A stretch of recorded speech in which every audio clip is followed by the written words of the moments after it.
Neat grade మార్కులు రద్దు చేయడం కాదు, పేపర్ లీకేజ్ పై విచారణ జరిపించాలని సంగారెడ్డి జిల్లా కేంద్రంలోని ఐబీ వద్ద నుంచి న్యూ బస్టాండ్ వరకు ర్యాలీగా వెళ్లి అక్కడ నిరసన చేయడం జరిగింది. దేశంలో నీట్ పరీక్ష గందరగోళంపై కేంద్రం గ్రేస్ మార్కులను పొందిన వారి మార్కులు మాత్రమే రద్దు చేసి జూన్ 23న రీ ఎగ్జామ్ నిర్వహించి జూన్ 30న ఫలితాలు ఇస్తామని సుప్రీంకోర్టు కేంద్రం తెలపడం కాదని అసలు పేపర్ లీకేజ్ పై విచారణ జరిపించాలని కోరుతూ ర్యాలీ నిర్వహించారు. ఈ సందర్భంగా ఎస్ఎఫ్ఐ జిల్లా కార్యదర్శి ఎర్రల మహేష్, డివైఎఫ్ఐ జిల్లా కార్యదర్శి అనిల్ మాట్లాడుతూ నీట్ పరీక్ష లీకేజ్ పై కేంద్రం స్పందించకుండా ఎవరైతే గ్రేస్ మార్కులు పొందారో వారి స్కోర్ కార్డు రద్దు చేసి వారికి మళ్ళీ రీ ఎగ్జామ్ నిర్వహించడం అంటే నీట్ అవకతవకలు పక్కదారి పట్టడమే అని వారు ఈ సందర్భంగా అన్నారు. తక్షణమే సుప్రీంకోర్టు నేతృత్వంలో విచారణ జరపాలని డిమాండ్ చేశారు. ఈ కార్యక్రమంలో ఎస్ఎఫ్ఐ నాయకులు రవి, కార్తిక్, వికాస్, మహేష్ కుమార్, శ్రీకాంత్ తదితరులు పాల్గొన్నారు.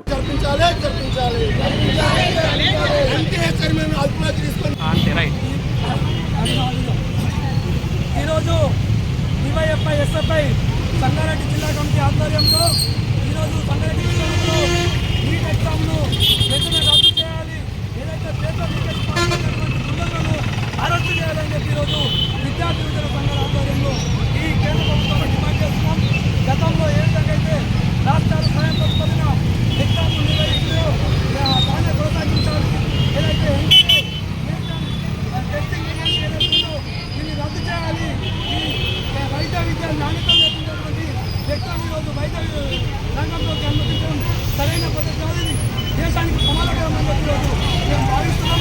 కాబట్టి సుప్రీంకోర్టు జోక్యం చేసుకొని అవకాశంలో పట్టుకున్నటువంటి